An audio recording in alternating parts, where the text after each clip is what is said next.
Yeah, so we finished up here end of March. At the time we were told we would be back in 4 weeks, so they were all given a 4-week program to go home with. After that we found out it would be a little longer, so they were given another 4 weeks to do on their own. And then it was just two week blocks of training programs sent out until we were back here. So it's a little bit different having a second pre-season in the same season, but so far it's been really good actually. Boys have been enjoying themselves, which is the feedback that they've told us anyway, so that's pleasing to hear. Attitudes have been really good, and tomorrow we'll finish up basically the first full 2-week block plus the intro 3 days we had at the start. So no, so far so good, it's been really good. Yeah, so as you can imagine, after 3 months of being at home, you know, albeit with a program to do, but limited resources on your own, you know. As you can imagine, all sports across the world, all teams, everyone came back a little underdone, certainly behind where they were when they left here. So there was work to be done for sure, it still is, but the boys are professionals, so they all kept active over the 3 months.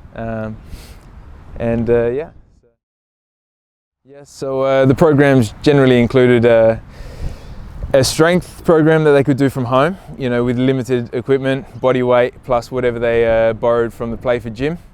So they were given that plus 4 running sessions also a week. Yep.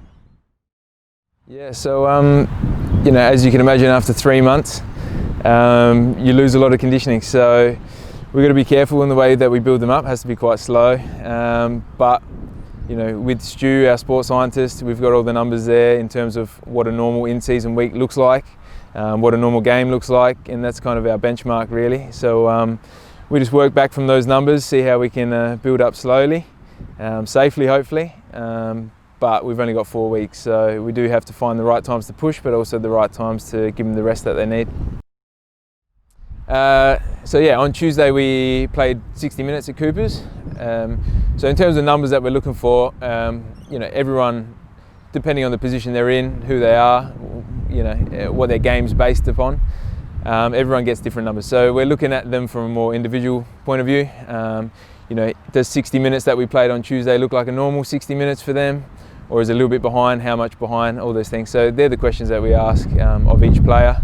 And then we look in an individual way how we can build that up if they're not up to scratch. But yeah. I'll avoid the pointy end of that question and I'll go straight for who maybe looks good. Benny looked good today, I think. Lockie Brook looked good in the 60 minutes at Cooper's. There's an attacking bias, but and probably McGree also looking good.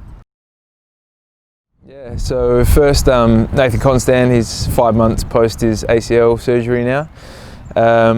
He's back on the park running a lot. He's touching the ball now, so he's happy.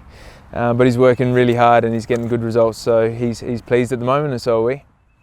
James played the full 60 minutes on Tuesday. Just pulled up a little bit sore in the same kind of area that he's struggled with for this season.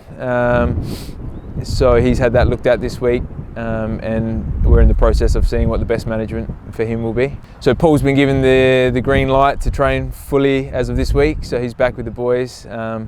2 weeks behind him, but he'll slowly catch up. Yeah, so a session here, I guess the main training session will start at 10:30. So we're working backwards from there. They'll be in the gym at 10 o'clock doing some kind of preparation, whether it's some mobility, some activation, some power, or whether it's a light gym session. Then they'll roll onto the pitch. Warm-up will start 10:30, and there should be a theme that's flowing from that prep in the gym into the warm-up. So whether it's some kind of speed and quickness or speed training, plyometrics, or just a basic mobility activation circuit. We'll do that 15-20 minutes, and then they'll roll into the first drill with Carl.